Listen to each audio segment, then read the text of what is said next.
Hello दोस्तों, आज हम हिंदी की उपभाषाओं के विषय में चर्चा करेंगे जो आपकी प्रतियोगी परीक्षा में काफ़ी महत्वपूर्ण भूमिका निभाएगी। दोस्तों, आप लोग मेरे चैनल को लाइक शेयर सब्सक्राइब करते रहिए, ज़्यादा से ज़्यादा शेयर कीजिए। आइए पहला क्वेश्चन देखते हैं। मेवाती किस उपभाषा वर्ग की बोली है? पूर्वी हिंदी, राजस्थानी हिंदी, बिहारी हिंदी, पहाड़ी हिंदी। इसमें सही उत्तर हमारा जो होगा वो राजस्थानी हिंदी होगा।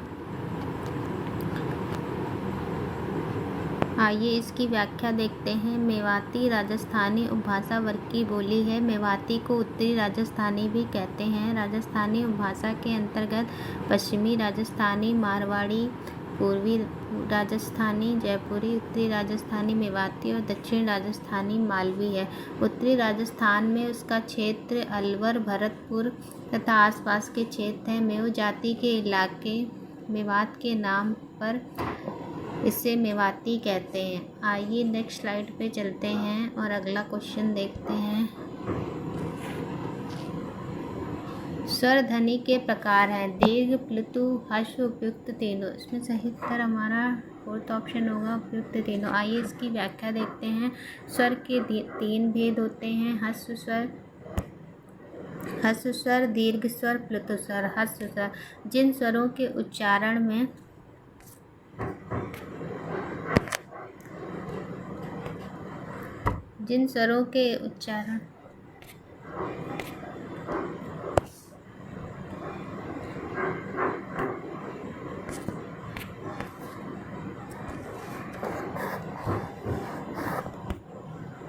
ह्रस्व स्वर जिन स्वरों के उच्चारण में अपेक्षाकृत कम समय लगता है वे ह्रस्व स्वर कहलाते हैं। इन्हें एक मात्रिक कहा जाता है। इनकी संख्या 4 है, आ, ई, उ और रे। दीर्घ स्वर क्या होते हैं आइए देखते हैं। जिन स्वरों के उच्चारण में मूल स्वरों से दुगना समय लगता है वे दीर्घ स्वर कहलाते हैं। इनकी संख्या 7 है, बड़ा आ, बड़ा ई, बड़ा उ, ए, ओ और औ। इन्हें द्विमात्रिक कहा जाता है। ये प्लुतु स्वर देखते हैं। जिन स्वरों के उच्चारण में मूल स्वरों से तिगुना समय लगता है वे प्लुतु स्वर कहलाते हैं। ये प्रायः दूर से पुकारने के लिए प्रयुक्त होते हैं, इसलिए उच्चारण की स्पष्टता के लिए इनके आगे एस लगा दिया जाता है। इसका तात्पर्य है तिगुना समय। इन्हें त्रिमात्रिक कहा जाता है। ओम, हे राम आदि। इन सभी स्वरों का अनुनासिक उच्चारण भी होता है, जैसे आ, ई, उ, ए,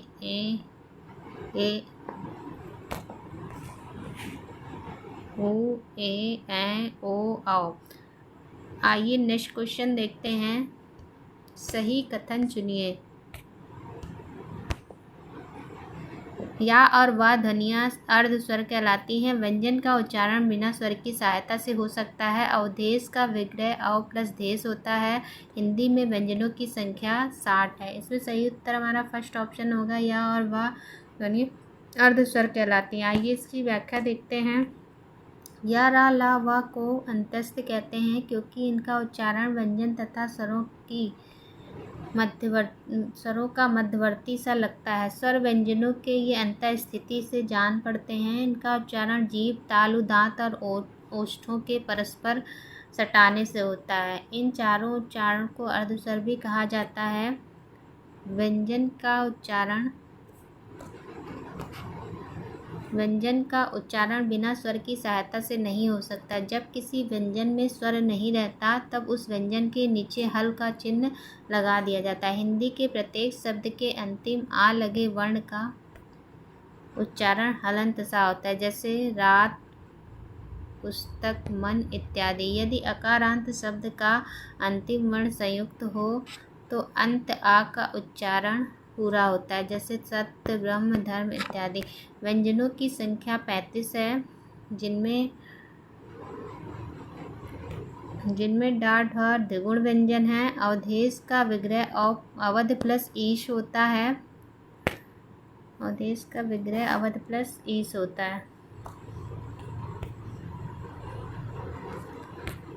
आइए नेक्स्ट क्वेश्चन देखते हैं। इनमें से कौन सी ध्वनि अंतस्थ नहीं है? वा,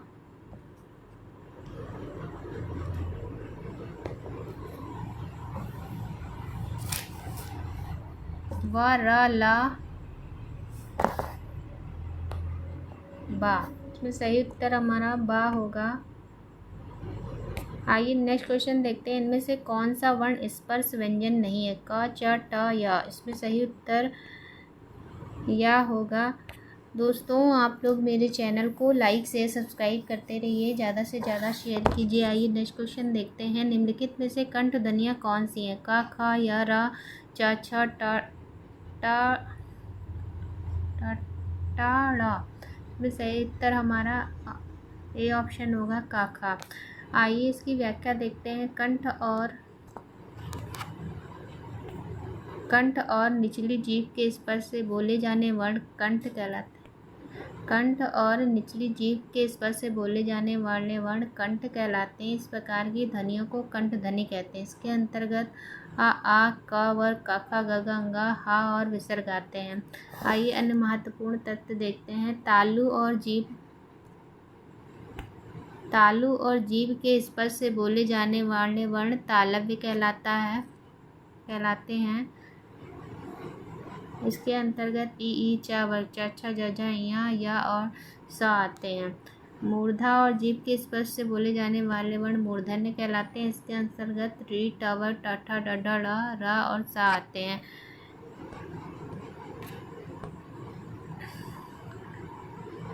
दांत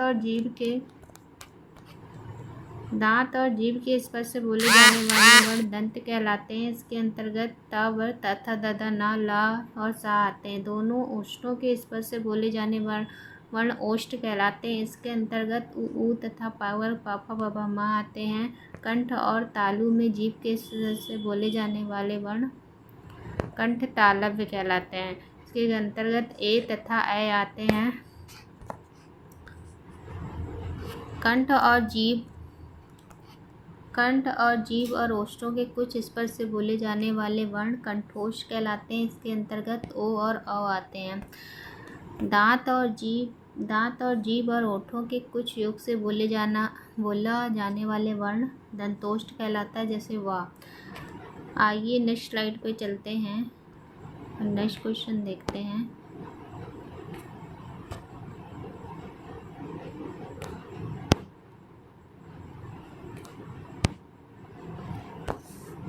दा ध्वनि का उच्चारण स्थान के आधार होता है। तालव्य, दंत, कंठ, ओष्ठ। इसमें सही उत्तर हमारा दंत होगा। आइए नेक्स्ट क्वेश्चन देखते हैं। निम्नलिखित में से कौन मूर्धन्य ध्वनि नहीं है? ट, ठ, ड, ढ। ट, ठ, ढ। इसमें सही उत्तर डी ऑप्शन होगा, ढ हमारी तालव्य मूर्धन्य ध्वनि नहीं है। आइए नेक्स्ट क्वेश्चन देखते हैं। ओ और औ किस प्रकार के वर्ण है? तालव्य, मूर्धन्य, दंतोष्ठ, कंठोष्ठ। इसमें सही उत्तर हमारा कंठोष्ठ होगा। आइए नेक्स्ट क्वेश्चन देखते हैं। हिंदी की सा ध्वनि है। इसमें सही उत्तर हमारा तालव्य होगा। आइए नेक्स्ट क्वेश्चन देखते हैं। निम्न में से अर्ध स्वर कहलाता है? या, मा, रा, ला। इसमें सही उत्तर या होगा।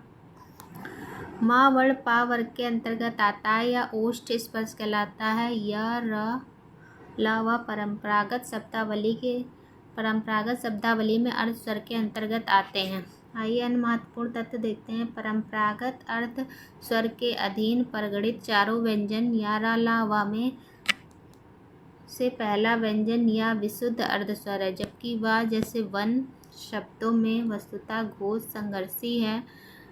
हाँ, किसी पूर्ववर्ती व्यंजन के साथ उच्चारित होकर अर्ध स्वर बन जाता है, जैसे स्वर या अनुस्वार शब्दों में वा।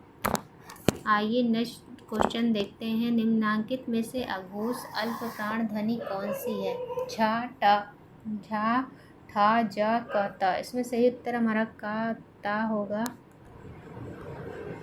आइए इसकी व्याख्या देखते हैं। वायु को संस्कृत में प्राण कहते हैं। इसी आधार पर कम वायु से उच्चारित ध्वनि अल्प प्राण और अधिक वायु से उत्पन्न ध्वनि महाप्राण कही जाती है। प्रत्येक वर्ग का पहला, तीसरा और चौथा वर्ण अल्प प्राण है, जैसे क, च, ट, त, प, ग, ज, ड, द, ब, अंगा, इय, ळ, न, म। सभी स्वर अल्प प्राण है। इसी प्रकार प्रत्येक वर्ग का दूसरा और चौथा वर्ण महाप्राण है। जैसे ख, छ, ठ, थ, फ, घ, स, ढ, ढ, भ। सभी ऊष्म वर्ण स, श, श, ह महाप्राण है। जिन वर्णों के उच्चारण में केवल नाद का उपयोग होता है उन्हें घोष वर्ण कहते हैं। स्पर्श वर्णों में प्रत्येक वर्ग का तीसरा, चौथा और पांचवा वर्ण ग, घ, अंग, ज, झ, इय, ड, ढ, ळ, द, ध, न, ब, भ, म इत्यादि और सभी स्वर वर्ण तथा य, र, ल, व, ह घोष वर्ण हैं। जिन वर्णों के उच्चारण में नाद की जगह केवल श्वास का उपयोग होता है वे अघोष वर्ण कहलाते हैं। जैसे स्पर्श वर्णों में प्रत्येक वर्ग का पहला तथा दूसरा वर्ण जैसे क, ख, छ, छ, ट, ठ, त, थ, प, फ, स, श, श अघोष वर्ण है।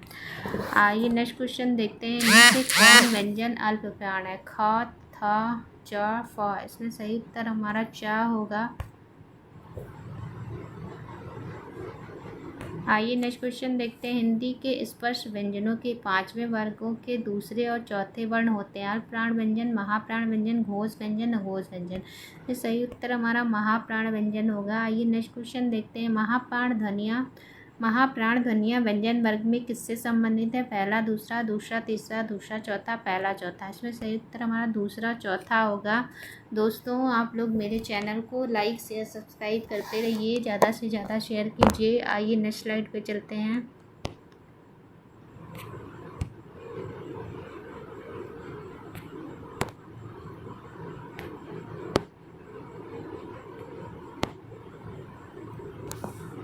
निम्न में से कौन एक अल्पप्राण ध्वनि? क, ख, ग, ध। इसमें सही उत्तर हमारा का होगा। आइए नेक्स्ट क्वेश्चन पे चलते हैं। अयोग व कहा जाता है विसर्ग को, महाप्राण को, संयुक्त व्यंजन को, अल्प प्राण को। ये सही उत्तर हमारा जो होगा वो विसर्ग को होगा। आइए इसकी व्याख्या देखते हैं। अनुस्वार अंग और विसर्ग आहा को अयोग व कहते हैं। ये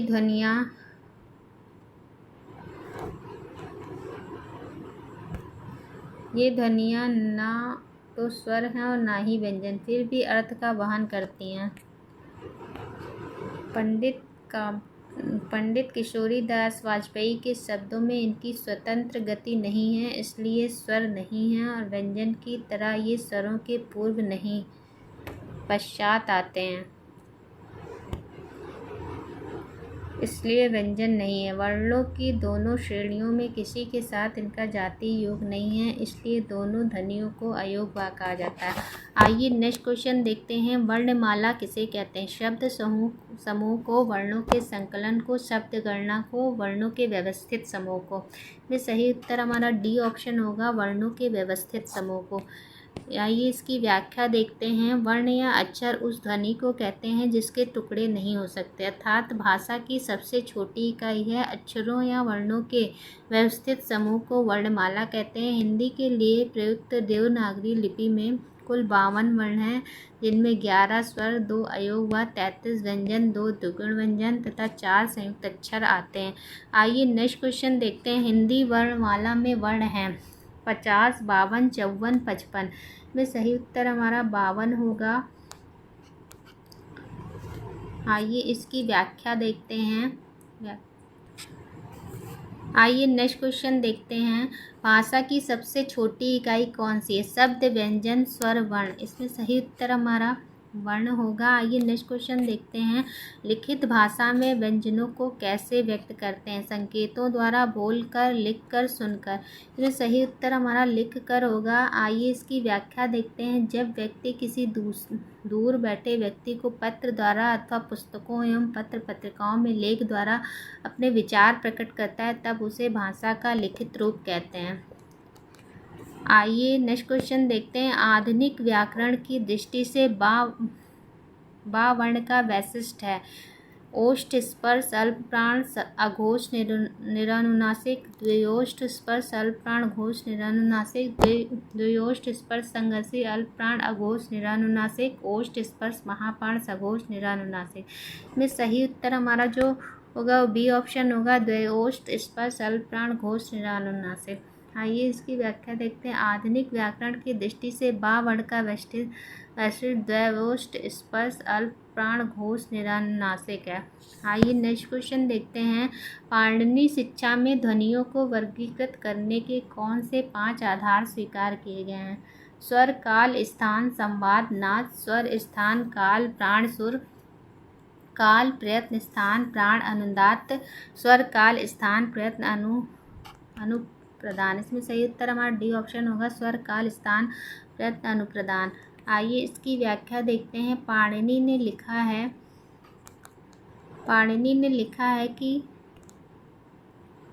आत्मा बुद्धि के द्वारा अर्थों को जानकर दूसरों को बतलाने की इच्छा से मन को प्रेरित करती है। प्राण वायु डर स्थल में आहत होकर मंद स्वर को उत्पन्न करता है।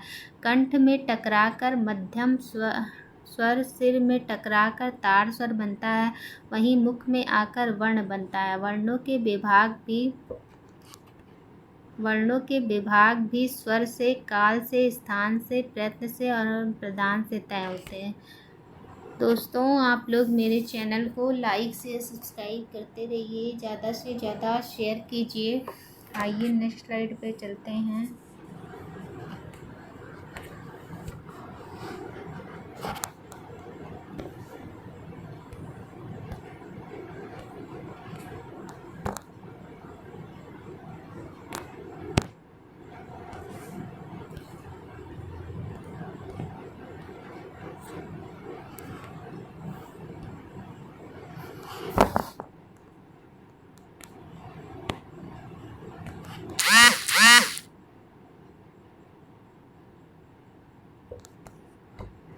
आइए नेक्स्ट टॉपिक देखते हैं। हिंदी की ध्वनियाँ।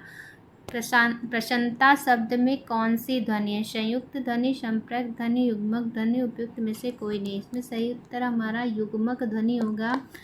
आइए इसकी व्याख्या देखते हैं। जब एक ही ध्वनि का द्वित्व हो जाए तब वह युग्मक ध्वनि कहलाती है, जैसे अक्षुण्ण, उत्फुल्ल, दिक्कत, प्रश्नता आदि। एक ध्वनि जब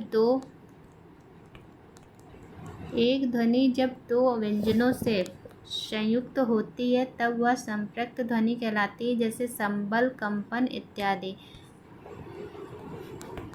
यहाँ पर सा और बा ध्वनियों के साथ माँ ध्वनि तथा का और पा ध्वनियों के साथ माँ ध्वनि संयुक्त हुई है। दो या दो से अधिक व्यंजन ध्वनियाँ परस्पर संयुक्त होकर जब एक स्वर के सहारे बोली जाती हैं तो संयुक्त ध्वनियाँ कहलाती हैं, जैसे प्राण, घ्राण, क्लांत, म्लान, प्रकर्ष इत्यादि। संयुक्त ध्वनियाँ अधिकतर तत्सम शब्दों में मिलती हैं।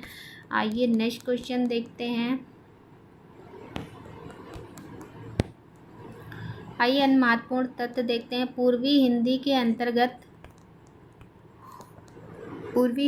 अंतर्गत अवधी, बघेली एवं छत्तीसगढ़ी, बिहारी हिंदी के अंतर्गत भोजपुरी, मैथिली एवं मगधी या मगही तथा पहाड़ी हिंदी के अंतर्गत पहाड़ी बोलियां गढ़वाली, कुमायूनी और नेपाली हैं।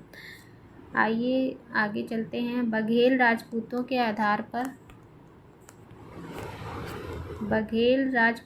आधार पर रीवा तथा आसपास का इलाका बघेलखंड कहलाता है और वहाँ की बोली को बघेली कहते हैं।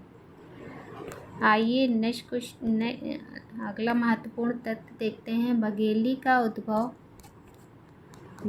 का उद्भव अर्धमागधी अपभ्रंश के ही एक क्षेत्रीय रूप से हुआ है। इसका क्षेत्र रीवा, नागौर, शहडोल, सतना, मैहर तथा आसपास का क्षेत्र है। कुछ अपवादों को छोड़कर बघेली में केवल लोक साहित्य है। आइए नेक्स्ट क्वेश्चन देखते हैं। अवधी किस उपभाषा वर्ग की बोली है? पश्चिमी हिंदी, पूर्वी हिंदी, बिहारी हिंदी, राजस्थानी हिंदी। तो सही उत्तर हमारा बी ऑप्शन होगा, पूर्वी हिंदी। आइए नेक्स्ट क्वेश्चन देखते हैं। छत्तीसगढ़ी बोली हिंदी के किस उपभाषा वर्ग के अंतर्गत आती है? पश्चिमी हिंदी, पूर्वी हिंदी, बिहारी हिंदी, पहाड़ी। तो सही उत्तर हमारा पूर्वी हिंदी होगा, पूर्वी हिंदी। आइए नेक्स्ट क्वेश्चन देखते हैं। बघेली बोली का संबंध किस उपभाषा से? राजस्थानी, पूर्वी हिंदी, बिहारी, पश्चिमी हिंदी। इसमें सही उत्तर हमारा पूर्वी हिंदी होगा। आइए नेक्स्ट क्वेश्चन देखते हैं। बांगरू किस उपभाषा वर्ग की बोली है? पश्चिमी हिंदी, पूर्वी हिंदी, बिहारी, पहाड़ी। इसमें सही उत्तर हमारा जो होगा वो पश्चिमी हिंदी होगा। आइए इसकी व्याख्या देखते हैं। बांगरू पश्चिमी हिंदी भाषा वर्ग की बोली के अंतर्गत आती है। बांगरू को हरियाणी अथवा हरियाणवी भी कहते हैं। बांगरू शुष्क उच्च भूमि भूभाग के कारण यहाँ की बोली का नाम बांगरू पड़ा। इसका विकास सौरसेनी अपभ्रंश से हुआ है। करनाल, रोहतक, दिल्ली तथा हिसार के क्षेत्र इसके अंतर्गत आते हैं। आइए नेक्स्ट क्वेश्चन देखते हैं। हरियाणवी या बांगरू बोली किस अपभ्रंश से विकसित हुई है? ये सही उत्तर हमारा पश्चिमोत्तरी सौरसेनी अपभ्रंश होगा। आइए नेक्स्ट क्वेश्चन देखते हैं। कर्ता के साथ ने का प्रयोग ना होना किस उपभाषा की प्रमुख विशेषता है? पूर्वी हिंदी, पश्चिमी हिंदी, राजस्थानी हिंदी, पहाड़ी हिंदी। में सही उत्तर हमारा पूर्वी हिंदी होगा। आइए इसकी व्याख्या देखते हैं। हिंदी खड़ी बोली से अवधि की विभिन्नता मुख्य रूप से व्याकरणात्मक है। इसमें कर्ता कारक के परसर्ग विभक्ति ने का नितांत अभाव है। अन्य उपसर्गों के प्रायः दो रूप मिलते हैं, ह्रस्व और दीर्घ। कर्म संप्रदान संबंध का करण संप्रदान ता से ता अधिकरण में अधिकरण मा। आइए महत्वपूर्ण तथ्य देखते हैं। गठन की दृष्टि से हिंदी क्षेत्र की उपभाषाओं को दो वर्गों पश्चिमी और पूर्वी में विभाजित किया जाता है। अवधि पूर्वी के अंतर्गत है। पूर्वी की दूसरी उपभाषा छत्तीसगढ़ी। अवधि को कभी कभी बैसवाड़ी भी कहते हैं, परंतु बैसवाड़ी अवधि की एक उपबोली मात्र है जो उन्नाव, लखनऊ, रायबरेली, फतेहपुर जिले के कुछ भागों में बोली जाती है। आज के वीडियो में बस इतना ही। मिलते हैं अपनी नेक्स्ट क्लास में। मेरे चैनल को लाइक शेयर सब्सक्राइब करते रहिए, ज़्यादा से ज़्यादा शेयर कीजिए। Okay, bye bye, take care, thank you so much watching my video.